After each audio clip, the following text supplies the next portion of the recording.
ഇതിനെ മോദി യുഗത്തിനോട് കൂട്ടിക്കെട്ടാൻ കാണിച്ച ലക്ഷ്മിയുടെ ഒരു ചാണക ബുദ്ധി നിങ്ങളൊന്ന് ആലോചിച്ച് നോക്കിയേ. മോദി യുഗമായിരുന്നു. അല്ല, ഉള്ളതല്ലേ ന്യൂസ് പേപ്പറിലും ടി വിയിലും ഒക്കെ കാണുന്നതും നമ്മുടെ അയൽവക്കത്ത് ഉള്ള ഫ്രണ്ട്സിൻ്റെ കാര്യങ്ങളൊക്കെ കേൾക്കുന്നത് തന്നെയാണ് അവർ എടുത്തിരിക്കുന്നത്.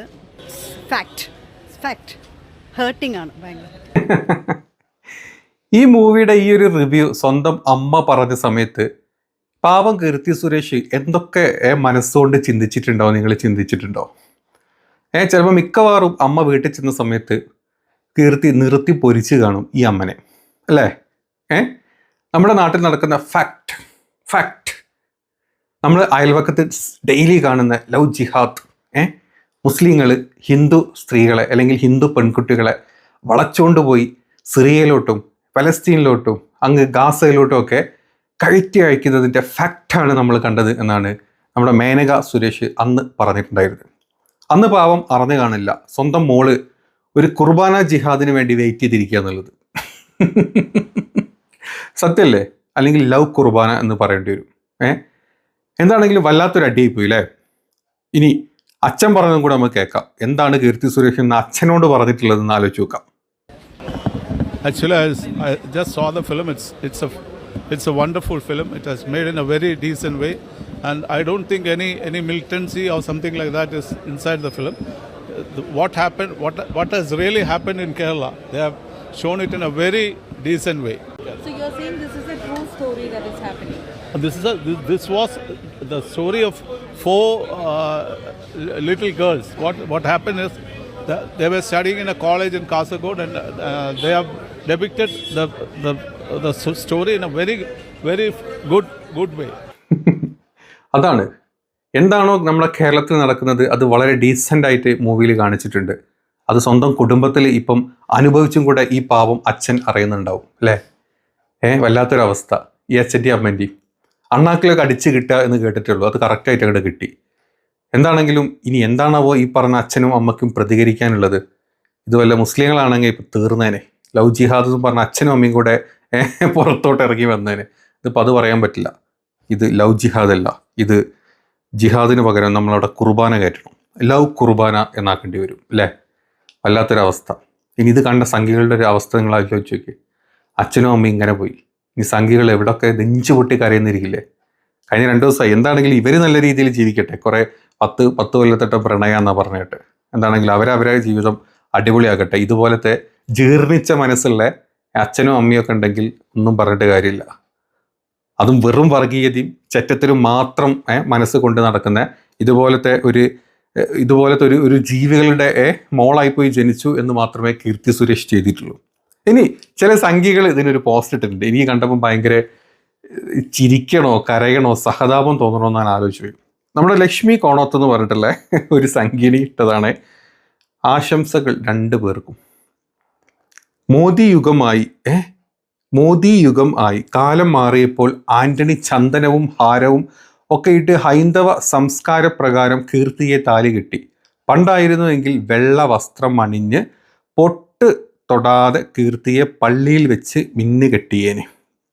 തെമ്മാടിക്കുഴിയൊന്നും ആർക്കും ഇപ്പോൾ പേടിയില്ലാതായി. എല്ലാവർക്കും വിവരം വെച്ച് പോയി ഗോയാ എന്ന പരസ്യ പ്രവചനം ഓർത്തുപോയി. എൻ്റെ പൊന്നു ലക്ഷ്മി കോഴി, ഇനി ഒന്ന് ആലോചിച്ച് നോക്കണം. നീ അത് പറഞ്ഞ് അന്ന് വൈകുന്നേരം തന്നെ എന്തോ വരുന്നത് വെള്ള വസ്ത്രം ഇട്ടിട്ട് പൊട്ടൊന്നും തൊടാണ്ട് നിങ്ങളുടെ സംഘി നേതാവ് സുരേഷൻ സ്വന്തം മോളെ കയ്യും പിടിച്ച് കോട്ടുവിട്ട് വെള്ള കോട്ടുവിട്ട് പള്ളിയിൽ കൊണ്ട് നമ്മുടെ ആൻ്റണീൻ്റെ കയ്യിൽ വെച്ച് കൊടുക്കുന്നത്. എൻ്റെ പൊന്നെ, സുരേഷിൻ്റെ അണ്ടം വരെ കലകിയിട്ടുണ്ടാവും ഈ ഒരു രംഗം അങ്ങോട്ട് കഴിഞ്ഞപ്പോഴേക്കും. ഇത് കണ്ട ലക്ഷ്മിയുടെയും ഇത് കണ്ട മറ്റ് സംഖ്യക്കുട്ടന്മാരെയൊക്കെ ഒരു അവസ്ഥ ആലോചിച്ച് നോക്കുക. ഇതിനെ മോദി യുഗത്തിനോട് കൂട്ടിക്കെട്ടാൻ കാണിച്ച ലക്ഷ്മിയുടെ ഒരു ചാണക ബുദ്ധി നിങ്ങളൊന്ന് ആലോചിച്ച് നോക്കിയേ. മോദി യുഗമായിരുന്നു. ആന്റണി ചന്ദനവും ഹാരവും കെട്ടി ഹൈന്ദവ സംസ്കാര പ്രകാരം കീർത്തിയെ താലി കെട്ടി. എൻ്റെ പൊന്നുകോഴ, എന്തൊക്കെ വിവരക്കേടാ പറയുന്നത്. ആന്റണി നിങ്ങളൊക്കെ കണ്ണിൽ പൊടിയിടാൻ വേണ്ടിയിട്ട് കാണിക്കാൻ വേണ്ടി ചുമ്മാ ചെയ്ത് നേരെ ഇരുട്ടാവുന്നതിൻ്റെ മുമ്പ് ഈ പറഞ്ഞ പോലെ തന്നെ വെള്ള വസ്ത്രം ഇട്ട് വെള്ള കോട്ടും ഇട്ട് പള്ളിയിൽ പോയി നല്ല സ്റ്റൈലായിട്ടൊക്കെ ഇട്ട് ബിന്നും കെട്ടി. ഒരു പൊട്ടും ഉണ്ടായിരുന്നില്ല, ഒരു കുറി ഉണ്ടായിരുന്നില്ല, ഒരു മോദി യുഗം അടക്കടയാനും പോയിട്ടില്ല.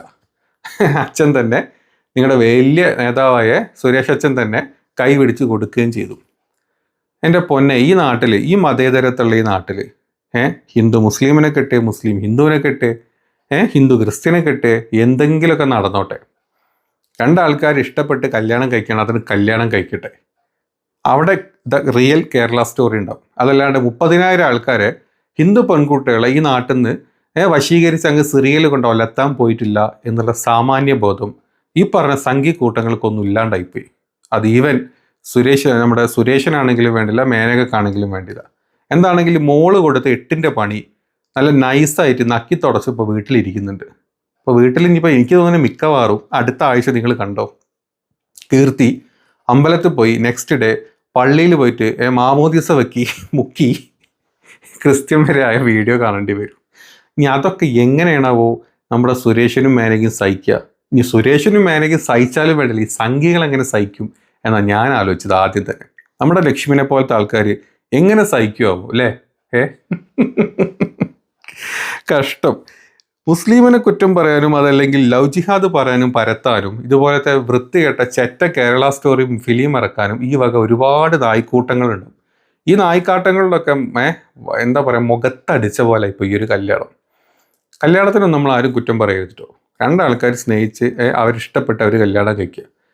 പക്ഷേ അവരുടെ അച്ഛനും അമ്മയൊക്കെ ഇതുപോലത്തെ ചെറ്റ വർത്താനം മുമ്പ് പറഞ്ഞതുകൊണ്ട് മാത്രമാണ് നമ്മളൊക്കെ ഇതിന് പ്രതികരിച്ചു പോകുന്നത്. അല്ലെങ്കിൽ ഇതൊക്കെ ഈ നാട്ടിൽ കോമൺ ആണ്, സർവ്വസാധാരണമായി നടക്കുന്ന കാര്യങ്ങളാണ്. സാരമില്ല, എന്തായാലും സുരേഷ് ഏട്ടനും നമ്മുടെ മേനക ചേച്ചിക്കും എല്ലാവിധ ആശംസകളും. ക്രിസ്ത്യൻ മരുമോൻ്റെ കൂടെ ഒരു ക്രിസ്ത്യൻ ചിട്ടകളൊക്കെ ഇനി അങ്ങോട്ട് ജീവിച്ച് പിടിക്കുക കേട്ടല്ലോ. വേറെ മക്കളൊന്നുമില്ല, ഞാൻ ഭാഗ്യം. അല്ലെങ്കിൽ അടുത്തത് വല്ല മുസ്ലിമിൻ്റെ കൂടെ പോയിരുന്നെങ്കിൽ തീർന്നേനെ.